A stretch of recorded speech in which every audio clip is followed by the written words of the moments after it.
itu juga yang akan kita kongsikan dengan anda bersama Datuk Cik Gaya Ismail yang merupakan Ketua Pengarah Jabatan Met Malaysia yang kita akan cuba hubungi di talian sebentar lagi.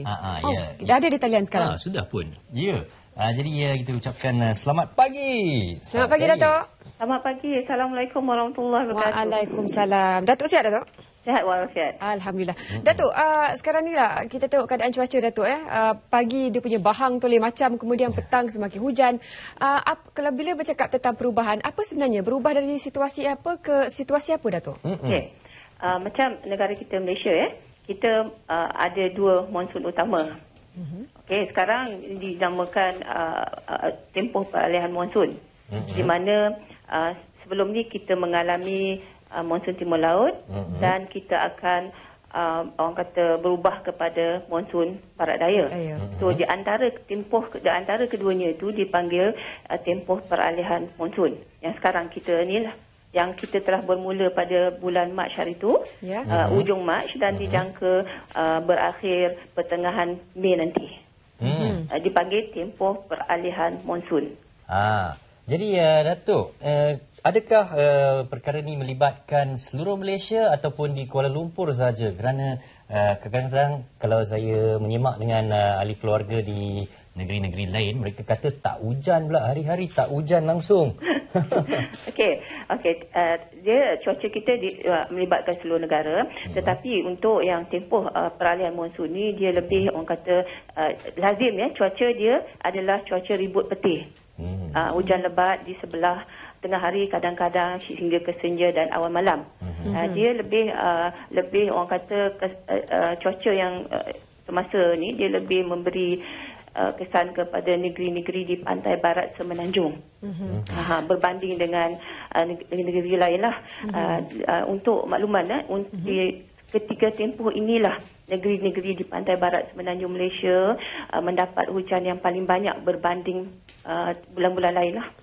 Datuk, dah namanya pun ramalan kan, jadi agak sukar untuk kita mengetahui setepat-tepatnya. Tapi mengikut pengalaman dan pemerhatian pakar Met Malaysia, Datuk berapa lama tempoh, berapa bulan yang kalau kita boleh jangkakan keadaan ini akan berlangsung? Okey, macam ni. Satu, saya nak maklumkan bahawasanya sekarang kita dah tidak menggunakan perkataan ramalan lagi. Kita kini menggunakan perkataan tinjauan yang mana dia lebih tepat menggambarkan proses kerja kita bila kita keluarkan tinjauan cuaca. Okey, tempoh untuk cuaca yang macam sekarang ni, ribut petih di tengah hari dan petang dan malam ni kan, awal malam sehingga ke awal malam ni, dia akan sehingga jangka pertengahan bulan Mei nanti. Bermaksud ini adalah orang kata tempoh yang kita dapat banyak hujan di pantai barat semenanjung. Kemudian kita akan akan mengalami pula monsun barat daya yang merupakan musim kering di negara kita. Itu yang kita kena tengok tu. Datuk, jadi kebelakangan ni baru minggu lepas ada berita yang memaparkan bahawa dua orang yang maut ketika berehat di bawah pokok hujan semasa tengah hujan. Jadi dan disambar petir pula. Ini baru minggu lepas je, tapi adakah ianya sangat membahayakan ataupun sekarang ni memang musim sambar petir ke apa? Bukan kan? Ini memang nasib kan? Dia macam ni.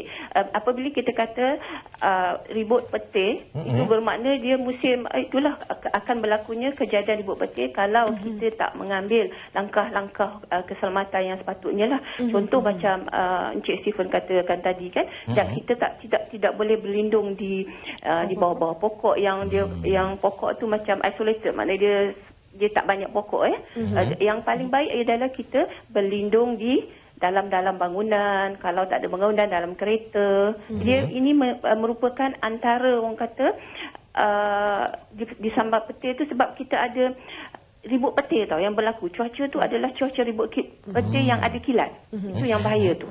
Datuk, soalan terakhir kami pagi Datuk, dalam situasi sebegini perubahan monsun, bagaimana keadaan perairan pula?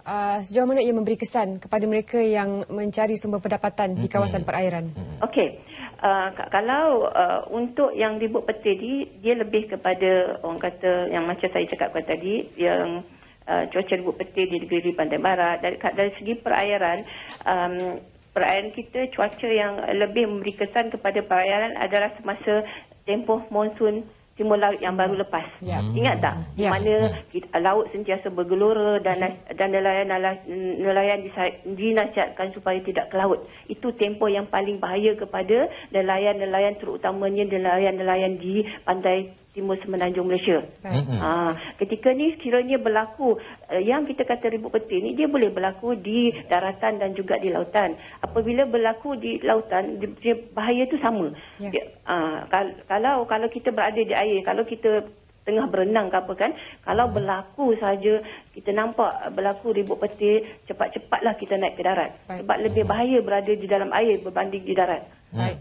Terima kasih Datuk atas penerangan yang diberikan. Itu tadi Datuk Chigai Ismail yang merupakan Ketua Pengarah Jabatan Meteorologi Malaysia. Setiap hari dalam SPM kita ada pakar meteorologi dari Met Malaysia untuk berkongsikan tinjauan kaji cuaca di seluruh Malaysia. Dan jadi nasihatnya untuk hari ini adalah sediakan payung sebelum hujan ya. Dan